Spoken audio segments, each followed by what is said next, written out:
Well, good morning. I saw a couple of you in the casino and I went to bed last night. I am just curious, you come straight from a casino to here? I think they call that an all-nighter.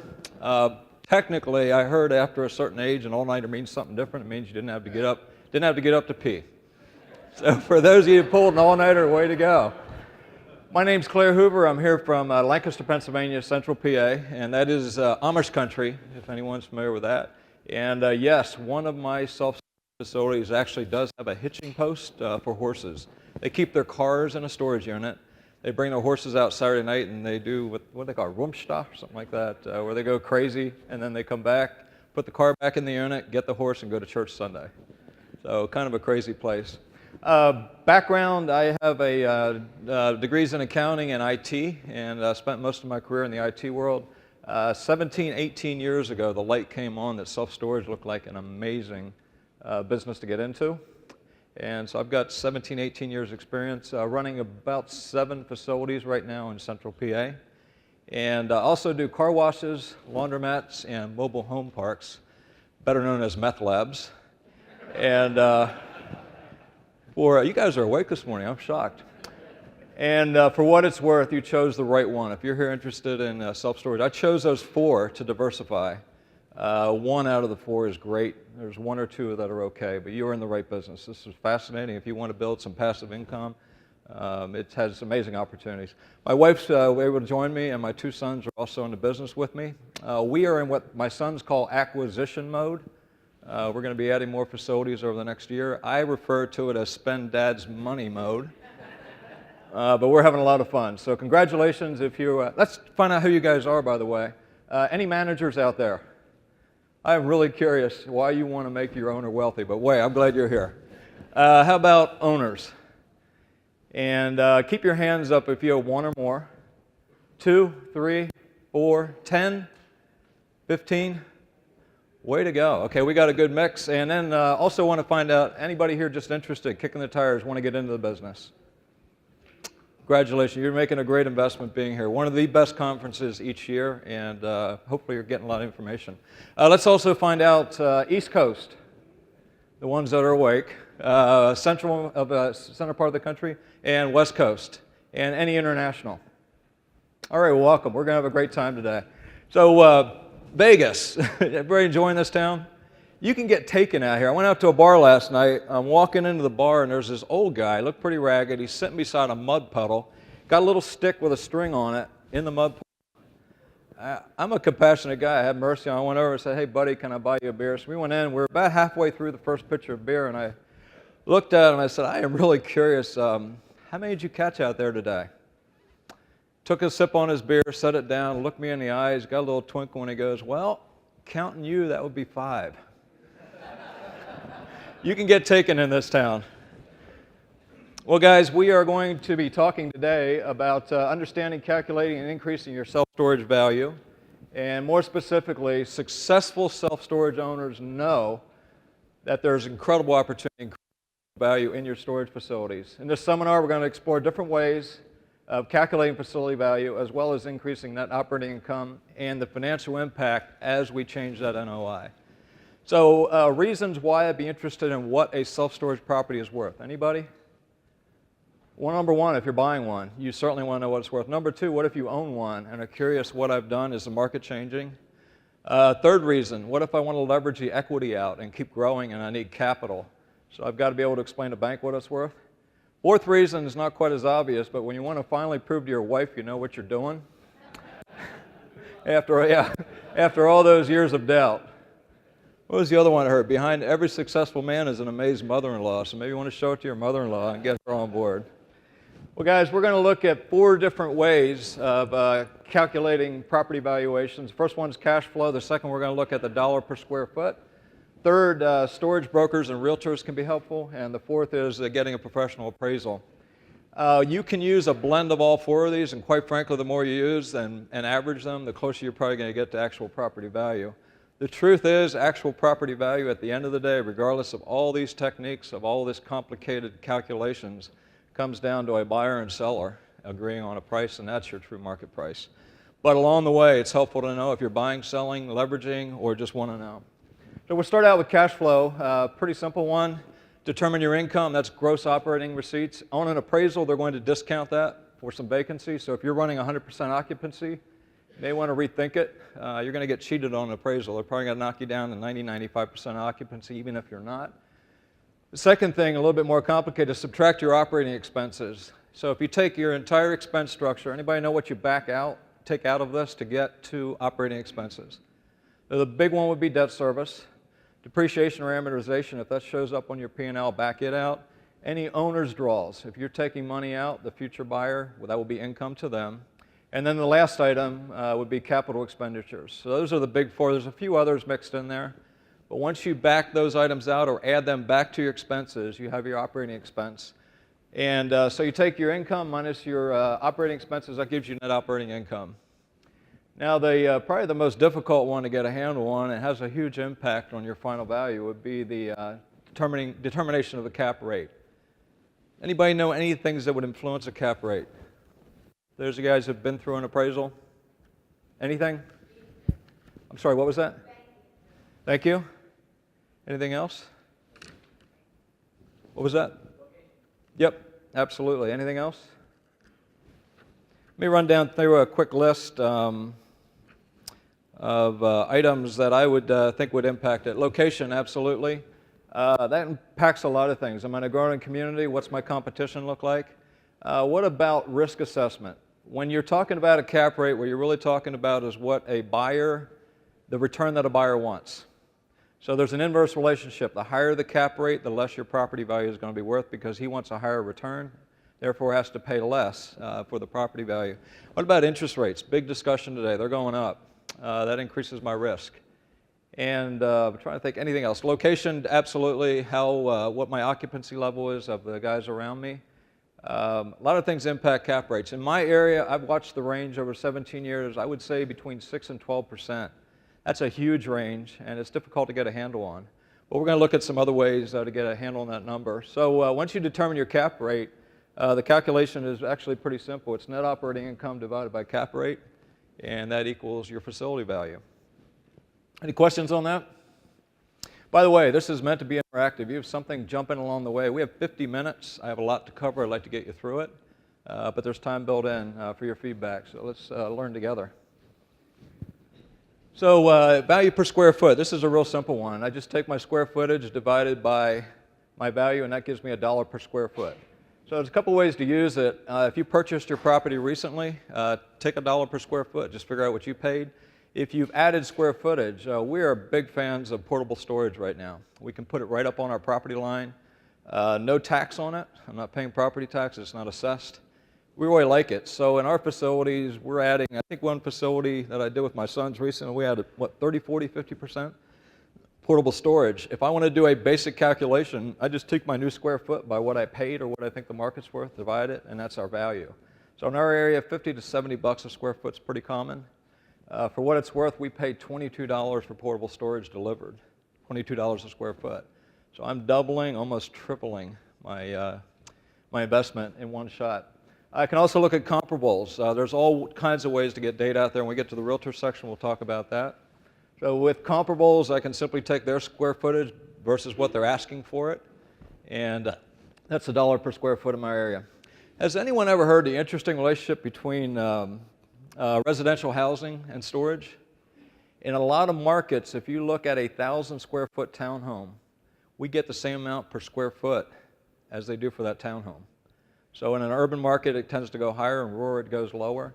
That's kind of fascinating when you think as an investor for residential housing, you're going to pay, what, 100 to 150, maybe 190, depending on what market you're in, per square foot. Storage, you're building for a lot less than that. So another reason I love this business. The other way is construction cost. If I built the facility or see one being built and can calculate $1 per square foot, there's another way to estimate. So $1 per square foot's a real basic one, real easy to get to, probably the quickest one you can calculate if you're looking at buying, selling, again, or trying to value your own property. Another way is storage brokers or realtors offering memorandums. Huge amount of information. Typically, if a property is listed for sale, the realtor has done an extensive amount of work to get it ready for market and a lot of information. Not just call and request the offering memorandum. May be required to sign non-disclosure, may not, but tremendous amount of information in them. Feasibility studies, extremely thorough, tend to be fairly expensive. I have personally never done one. I've read them. They look like they have value, but didn't have enough value for me to pull the trigger on purchasing that. And then online sales data. The internet provides an amazing amount of information. LoopNet, Argus, investment real estate in my area. Any others you guys can think of that list self-storages? What was that? Oh, good. So plenty of them out there and amazing amount of information on them. We'll move on to the next one, professional appraisal, probably my least favorite.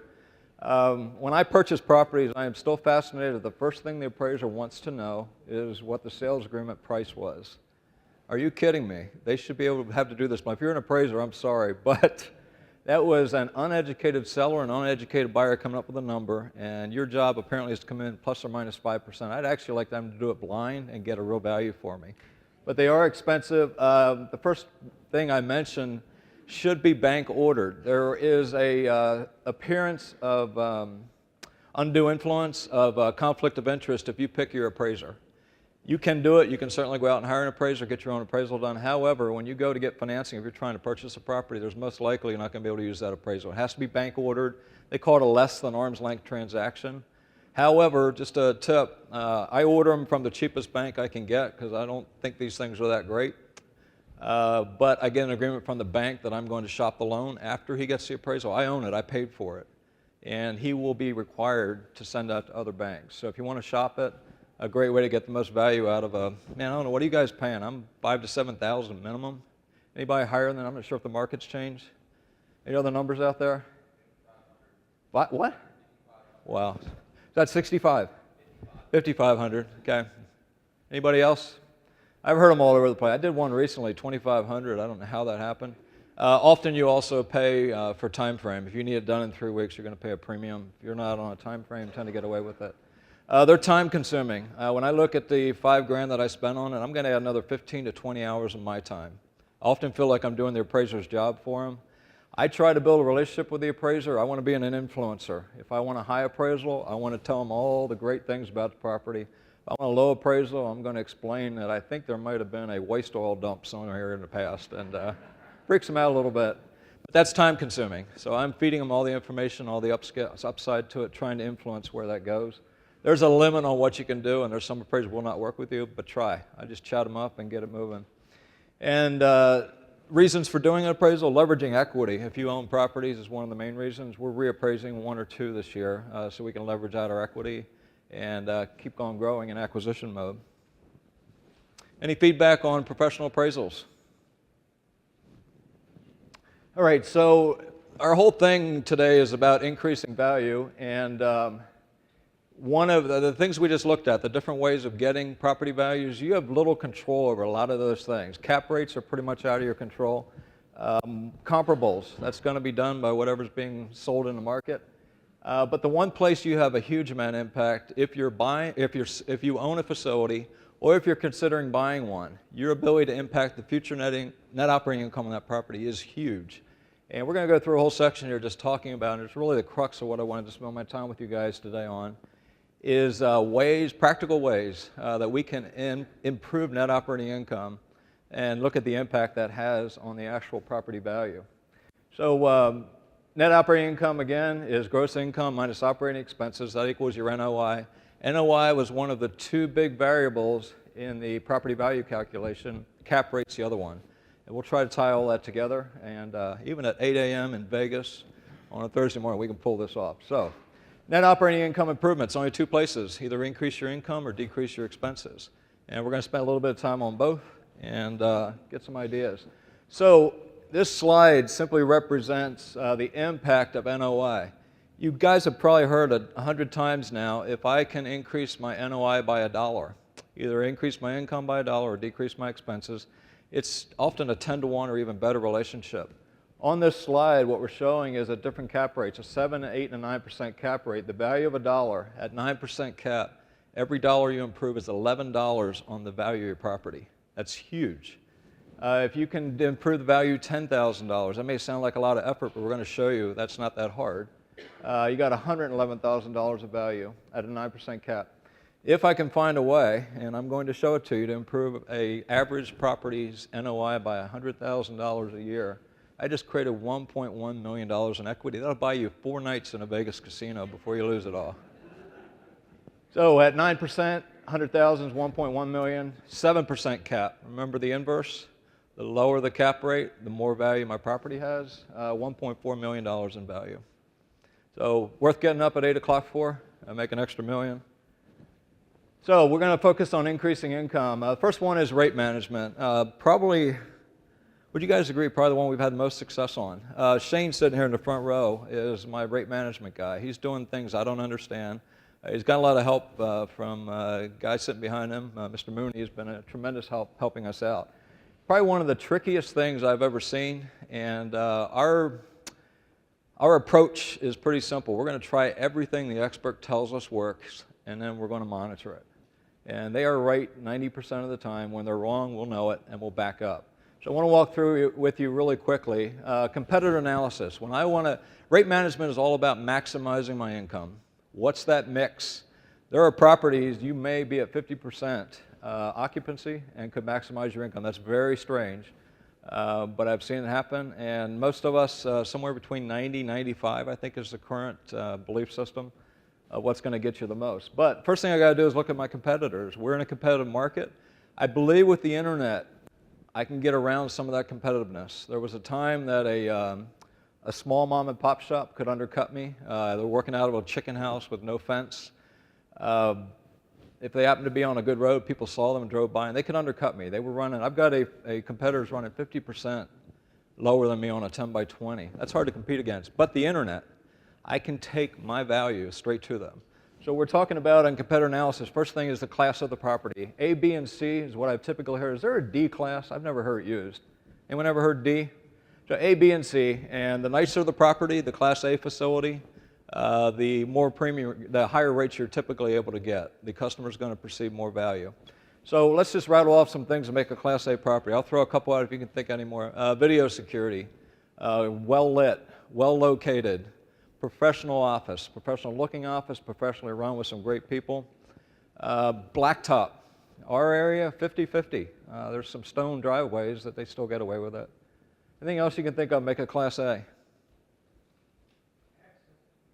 Yep, yeah, electronic gates with 24-hour access if you choose to give that.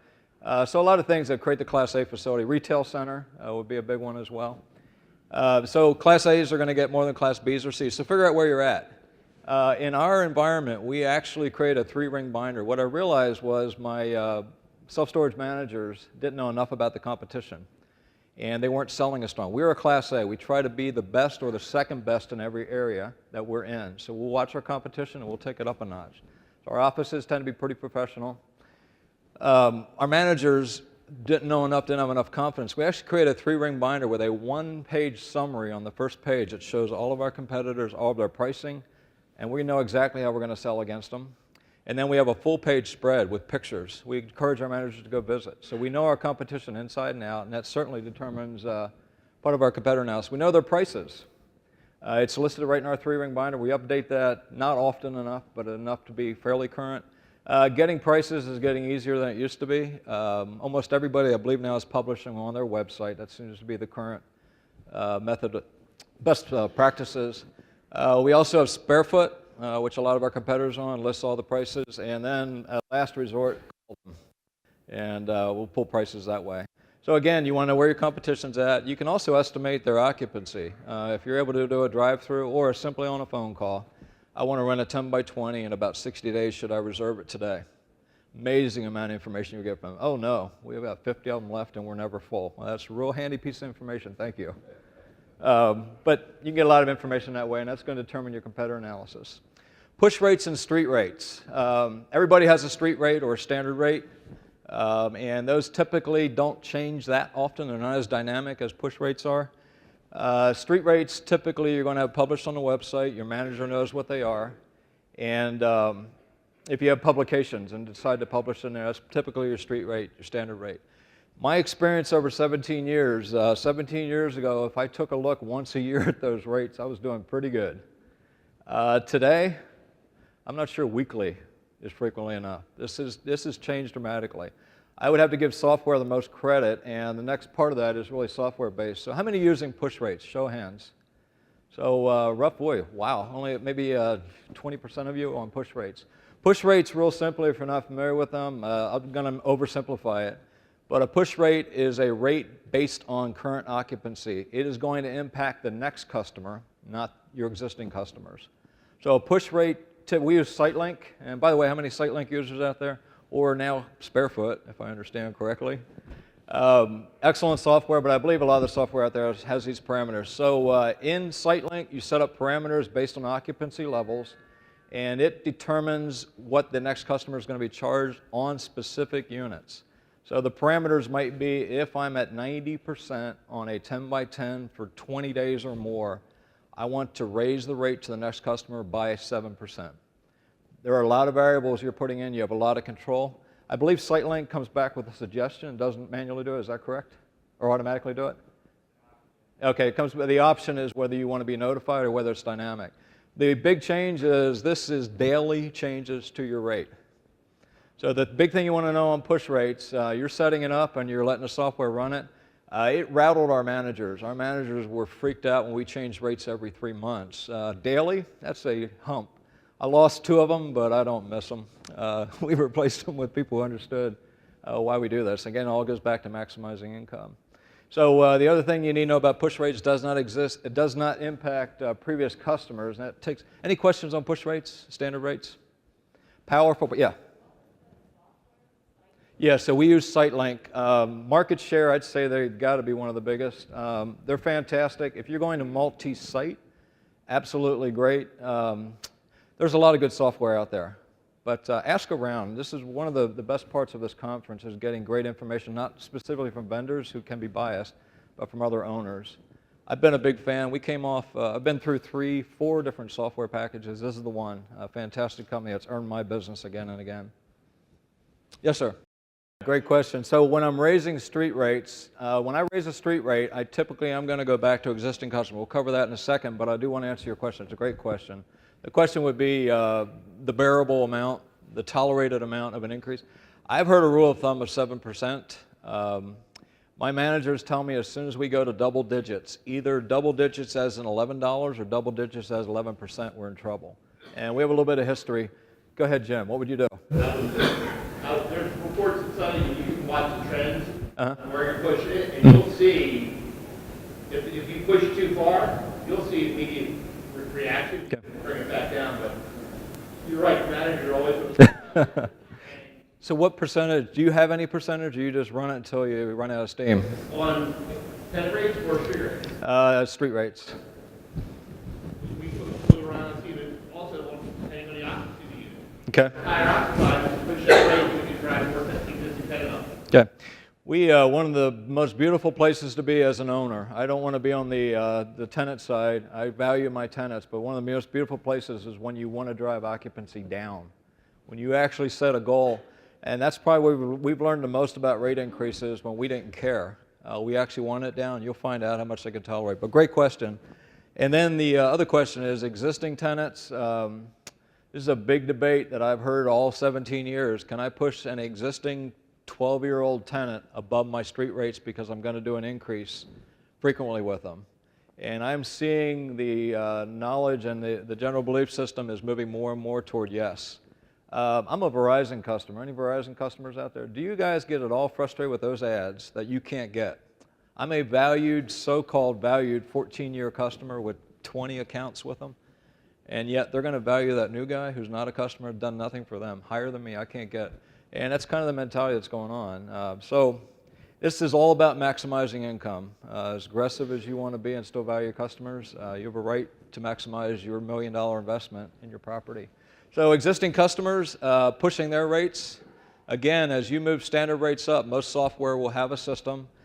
We borrow these ideas from some of the best out there. The third-party management companies have the ability to test this stuff. They've got experts on board who do nothing but study rate management 8 hours a day. They're really good at what they do, and we listen to them, and we try to implement their stuff. So right now, We're at 7 months. From the day you move in, we'll schedule your increase 7 months out. It'll be based on either push rates or street rates at that time, 7 months out. And then we're going to hit you about every 9 to 10 months after that. And yes, for the first time in our history, we're taking our customers above street rate. So with a little bit of research, they can figure that out. I don't know that we've had a single customer to date come back. How many units are we running right now? No, total units. Oh, 2,400. I heard 400. You scared me. I thought they went and sold something. 2,400 units. We've probably impacted half our customers above street rate. Haven't had a single one say, hey, wait a minute, I thought I'd get a 10 by 20 at that price. So do what you're comfortable with. You got to do a little risk assessment there, but existing customers want to hit. Let me throw something else at you. The world's changing fast because of interest rates. I've been I don't know how long they've been decreasing, 10, 15 years. Most of my investing life, interest rates have gone down. That changes a lot of things. We're going to touch on savings and financial a little bit later on. Here's what you need to know. If you've got our average customer in some locations is almost 4 years. We're down around the normal average, 1.5 to 2 years in most locations, but I got one that's 4 years. If I do not raise those customers' rates, I'm losing. Every day they stay in, my interest rates are going up almost quarterly now because the Fed's moving quarter points, so my debt service goes up. My insurance costs are going up, my labor costs are going up, and yet I'm still charging that customer the same thing I did 4 years ago. You're in a going out of business strategy if you don't get aggressive with existing customers. So if you think just because they stay you're winning, you're not. You're losing because your expenses are going up. Every day they stay, it costs you more to keep them, but you're not charging them. And when we send our increase letters out, we'll explain it to them. As our expenses increase, we need to increase yours. I had to send a letter out last night because I wanted a fountain view at the Bellagio. I'm sorry, I got to increase your rate. Might get a little feedback from that one. Unit mix. Unit mix is critical. Has anyone ever heard of the accountant's dream? My background's accounting. I know that if I could build a facility with 600 5x5 units, I got a winner. I mean, you look at the numbers on that. Our dollar per square foot in my area, $250 a month on a 5x5. Apparently, Tracty told me someone built the accountant's dream and got to 23% occupancy. It works on paper. It looks beautiful, but the unit mix has to come down to what your customers want. So supply and demand.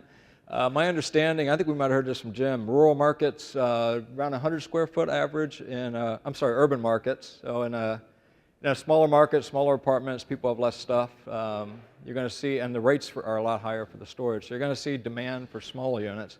In the rural markets where we operate, we're about 130 square foot is what our customers want. So we just look at all our facilities, who has the highest occupancy, and try to look at that unit mix and then emulate other places. So customers get to determine it, and don't build the accountant's dream. One last thing I'll tell you, if you're building, if you can, build in phases. It's a little more complicated. I tend to build our facilities in 3 phases. We'll put up a third of the storage, watch the rent up. It takes about a year for me to get everything in place for the next building, so we're thinking ahead.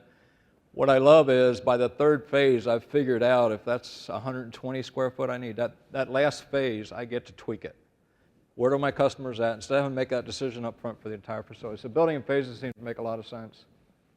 The last piece on rate management is internal data. You have a lot of information. Your customers are telling you everything about what they want, what they're willing to pay. You just got to study it.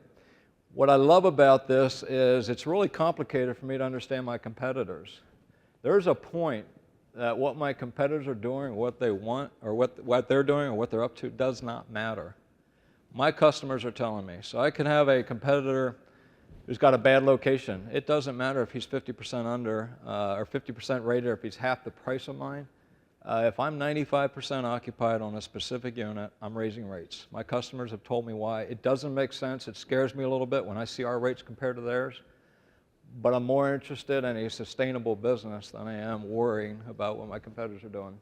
So unit area and economic occupancy are the things available to you. I want to go over those real quick just so you know the difference. Unit occupancy, if I have 400 units total, 300 of them are rented, I'm at 75% unit occupancy. Probably the least interesting out of all of them for me. The second one, area occupancy. We track this weekly for all of our facilities. 40,000 square foot available, 32,000 square feet rented, and I'm at 80% occupancy. Economic occupancy, probably the most complicated, the most valuable, and I'm still learning how to use this thing and why I need to rely on it so heavily. Economic occupancy, if I have a 40,000 square foot facility in my area, that should generate 24,000 a month. That's your maximum potential. 100% of my units rented at street rate is what I'm defining here. That's if my actual income is 14,400 a month, I'm at 60% economic occupancy. So I've heard ranges. I do have a facility that currently is probably about that. But I've also heard economic occupancy above 130%. If you think through what I just said, what you're really talking about is existing customers paying above street rate, plus some ancillary add-on items, adding insurance, that type of thing can bring back. Any questions on this? Again, we focus on area occupancy and are really learning economic occupancy, all the tools in there. We're going to keep on moving on income opportunities, ways to increase my income. So marketing. Websites, absolutely huge, becoming more critical every day. Invest in it.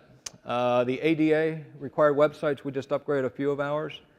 We ran along with some pretty weak websites for a while and are really putting a lot of focus on this right now. Online rentals, absolutely huge. If you're not doing it, consider it. We like Click and Store, but there's a lot of software out there that will do it. Online rental to me, very simply, at 3 a.m., can I get into a storage unit? And it does happen. The first thing we're aware of is an email. When my managers show up, we got an email and somebody's in a unit. It really works well. It should be phone friendly, so mobile. If it's just computer based, you're going to run into some limits. Millennials love it. I am told they will sit in your parking lot looking at your manager through the window as they rent a unit. They're not coming in. And if you want to see the whole world shift in this direction, McDonald's in my area is going to it. Panera Bread, all kiosk-based, almost makes it uncomfortable for me to walk up. I got to give Panera Bread a credit. I spend an extra minute trying to understand their software, ordering their stuff. The very last thing is, do I want to give a tip? To me or you? Because you didn't do anything. I don't get it. Google rankings, everybody knows how critical that is. Probably getting beyond a point where you can do that yourself. You can put some effort in, but we hire professional SEO, search engine optimization to get our rankings higher in every class. Those things to me, our average customer is worth about $1,200 to me, and I am pretty sure that my SEO efforts have brought me customers I wouldn't have gotten elsewhere. So when I look at what I'm spending on SEO, one customer a month easily covers that plus some, so good investment. Customer reviews, yes sir? Acquisition costs, that one's, there's so many variations on that. Acquisition costs for our average customer is running right around $100. We're running a little bit on the lean side. But again, there's so many variables what you want to factor in. You're going to factor in all of your labor costs, all of your marketing, your signage. There's so many pieces to that. I probably should spend a little more time on that, but anybody have any other feedback on acquisition costs? Yes, sir. SEO is search engine optimization, and so Google is definitely the most popular search tool out there. When I'm in Lancaster County, if you were to type the word Lancaster self-storage, I want to be on that first page. There's a lot of statistics. I'm on them. I'm not going to the second page. I'm also going to skip paid ads. I'm going to the bottom half of that page. That's where you want to be. To get there, search engine optimization is a lot of factors. A lot of it is how your website's built with keywords. But Google has probably the most complex algorithm on the planet of how they rank who. It can be anywhere from, I know Google reviews are tied into it, you're ranking on Google. Google's job, they don't care about you as a business owner, they care about the end consumer, and they've been masterful at it. What they care about is a great experience. So a great experience for me is finding that perfect storage that's still open, hasn't closed as a business, and these other search engines, if you go there, you have frustrating experiences. So their ranking is critical. Search engine optimization is a methodology of how I get the best ranking. You can do it on your own, you can add keywords to your website, but in my opinion today, if you're going to run a great facility, get some professional help. Those guys are good.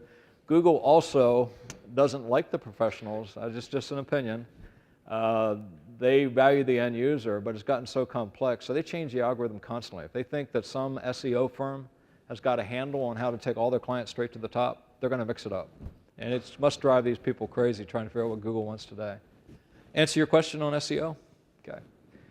Customer reviews, absolutely huge. We encourage our customers, actually incent them. We actually put a terminal right in each of our locations to make it easy. And we will, I forget what we're doing. We do a $5 bonus or something. Give us a review. We're not paying for a great review, we want an honest review. But be careful with that one as well. I understand there's some kickback from Google on any kind of compensation for it. But it's huge. I'm relying on it more and more for restaurants. Anything I choose, I want to see great Google reviews. Online directories and aggregators. Online directories, I want my self-storage marketed by as many people as possible. Probably the most successful and the best example out there is Sparefoot. Sparefoot collects a dollar amount per unit that they bring to you, and they take all that money that all of us smaller operators are sending them, and they buy the top ranking in Google. Is the best way to describe it. So if you type in any market, and I put in Lancaster self-storage, one of the first things I'm going to see is Sparefoot. You click on Sparefoot, they're representing all of the Sparefoot customers in that area. And we're bidding to get up on that page. So what they've done is masterful, but it works. We've gone back and forth. There's a love-hate relationship with Sparefoot. How many are using it? How many of you have used it in the past and pulled back? Yeah. We've been back and forth on it. It's expensive, but we base it on occupancy. We do see value in using them, and that's what an aggregator does. Social media, absolutely huge. Maybe becoming less and less. Facebook used to be a big thing. Do I understand, does anyone know? I believe Google will give you value for the more places you show up if you have a Facebook account. I think they're watching that kind of activity. Anybody know? Well, we assume they are, so we're active in those as well. And then referral programs. I heard this talked about several times. We love it. We're meeting with as many local business people as we can.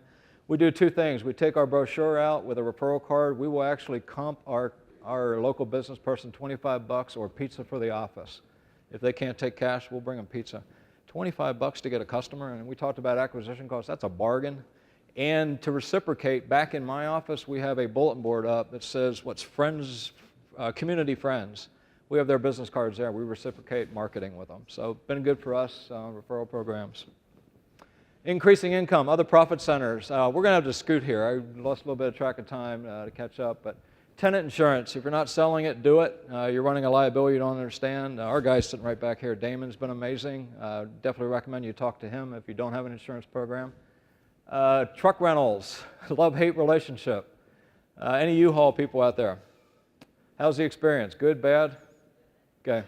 We're having a little bit different experience, but truck rentals have two values to us. It does bring a little bit of income. It covers my employees' costs. The bigger thing we think is we're getting rental units from it. $1,200 a customer, that has value to me. Retail sales, admin fees. How many of you guys are doing that? Huge. I don't get why we get away with it. We do, but you're in Vegas, you get used to add-on fees, don't you? They're pretty masterful. They make me look like I'm pretty friendly when it comes to our admin fees.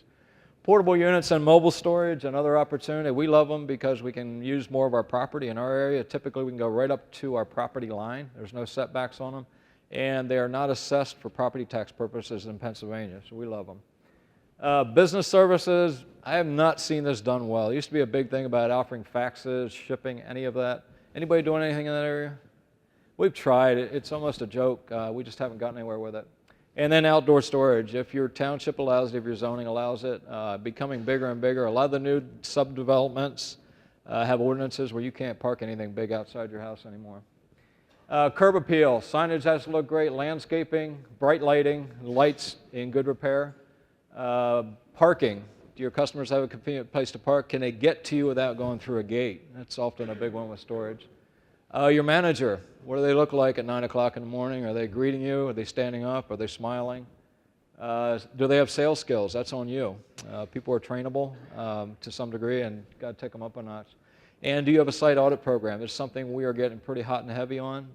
We are running little competitions between our facilities, putting competitive pressure on them to stay with it.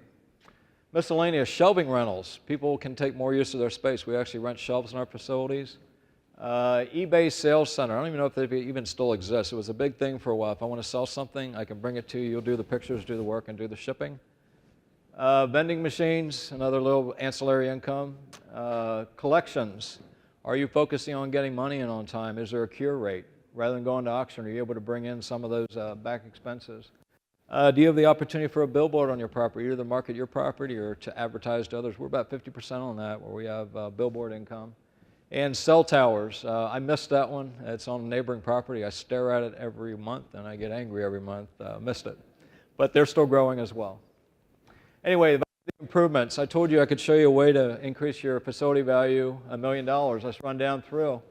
This is based on a 40,000 square foot facility with roughly 400 units. So if I do retail sales and do $400 a month at an 8% cap, I've just increased value of my facility by $60,000. If I add truck rentals, we're doing about $6,000 a year in actual income. That doesn't even count the units I'm renting because of it. $500 a month is $75,000 a year. If you're not doing admin fees, $25 on 30 units a month, $750, that's $112. Tenant insurance, do 75% of my new tenants coming in. If they're not insured on their own, we're going to collect it. We get about $4 per unit for that rental per month. That's monthly income of $1,120. $168,000 I've just added to my bottom line. RV boat storage, if I can get $1,300 a month, I've got $195,000 coming. I told you before, I think the biggest place we've had an impact is with rate management. If you can take your rates up just 10% with all those different ideas I discussed, $4,000 a month, $600,000 in increased value. And there's the bottom line, $1.2 million. Yes, sir? We didn't really discuss that. The question was, does the rate management include late fees? I've not included that number. This is straight rate management, but that's another piece of icing. This is not an all-inclusive list. And we went over 30 ways to increase your property. I just picked the big ones that looked easy to show you guys. Yes, sir? What's the admin fee? Admin fee is a one-time charge when I come into your unit. In the past, there was the idea of security deposits. They were ugly because you had to give them back. The idea was if you don't give me enough notice when you're moving out or you leave your unit empty, I'm going to take your security deposit against that. I don't know anybody that's doing that anymore in our area. It's admin fees, anywhere from, I've probably seen a low of $10. I think the big boys are around 22 for some reason, higher, yeah. So it's out there. I don't know how we get away with it, honestly, but we do. I'm going to do what all my competition's doing. Right there, $1.2 million. That was worth getting up at 8 o'clock for. 40,000 square foot facility. If you're bigger, smaller, just change those numbers. If you have multiple facilities, you got $4 million in your pocket you didn't have when you walked in here. Decrease expenses, not quite as sexy, but it has the same value to the bottom line. So property insurance, we were bidding all of our properties separately. We went out with 7 facilities and 2,400 units. Found out we could drop property insurance probably 30% by bringing it all together. So big one for us. Credit card processing, big range out there what you're paying, and it's getting more and more aggressive. There's some really good people you ought to meet there at this show. Can help you out with that. Software, website, SEO, getting very competitive. A lot of those jobs are going overseas, so shop that. If your SEO package hasn't been looked at in a year, it's probably time. Postage, we're putting a big push on getting rid of those costs completely. Redid our lease agreement, so now we can do electronic notices for a lot of our stuff. Trying to cut down that. Office supplies, bid it out. Utilities, take a look around what you're spending on those as well. And then lawn care and snow removal.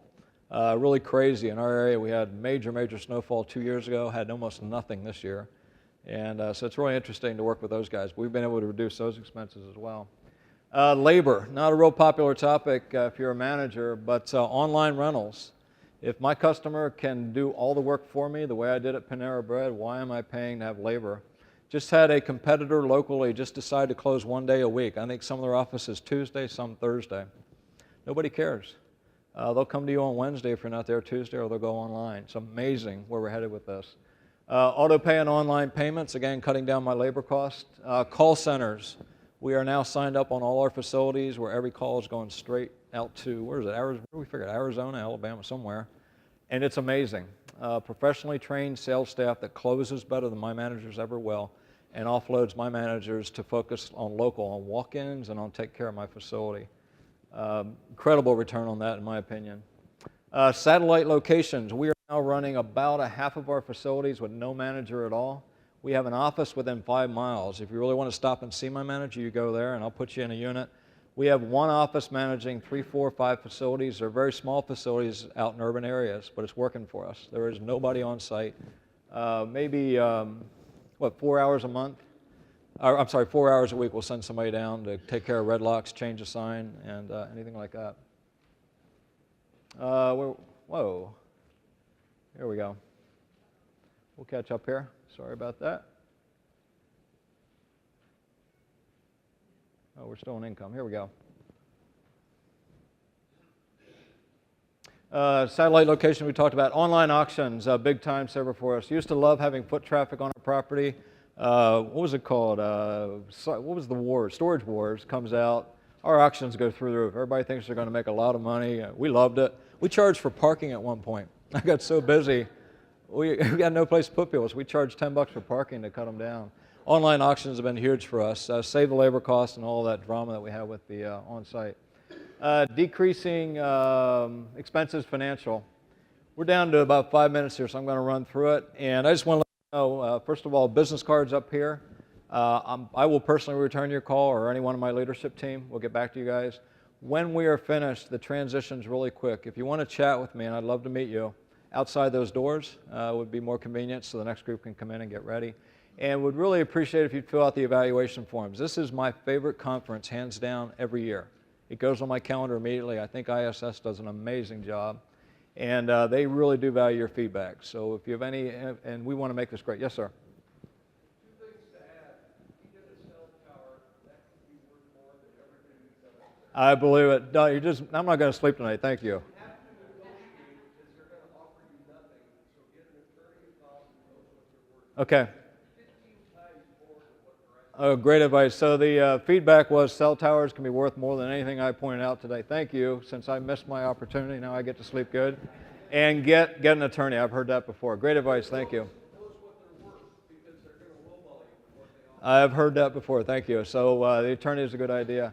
On financial, appeal your property tax valuation, especially with the upcoming economy. If we go into a downturn and you just bought, good chance you're going down. I've not been successful in this because everything kept going better, so I've had to stay clear of it. Managing your debt service. We're in an area with increasing interest rates. Consider locking in if you've been running variable. When people ask what's your largest expense to the average storage operator, they often answer incorrectly. They often say labor. My largest expense is debt service. If I manage that one well, it can cover a lot of other areas that I don't manage well in. Inventory management, anywhere from my unit mix to my retail supplies to office supplies. With 2-day Amazon delivery, 4-hour delivery in some markets, I don't need to be sitting on a couple $100s of envelopes. It's just ridiculous. And delinquent tenants, are we managing it well? Are we collecting that as fast as we can? The last topic we had is optimum occupancy. We are all over the place on this. There was a time I was told anything above 85% was letting money on the table. You got to raise rates. Our current goal is somewhere between 93 and 95%.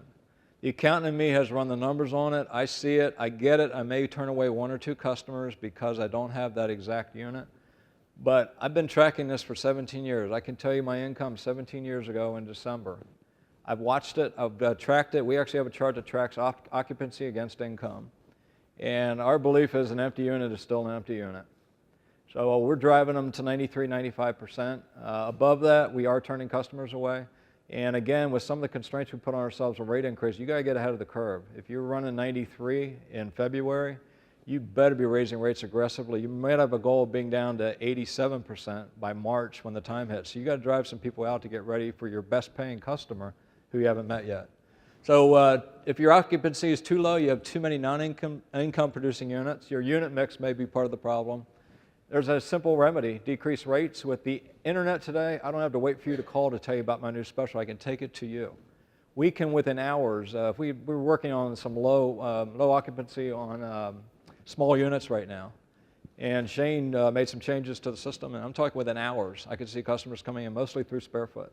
They're just hitting them. They see our prices immediately. So a lot more ability to take my special to the customer than I had 10 years ago.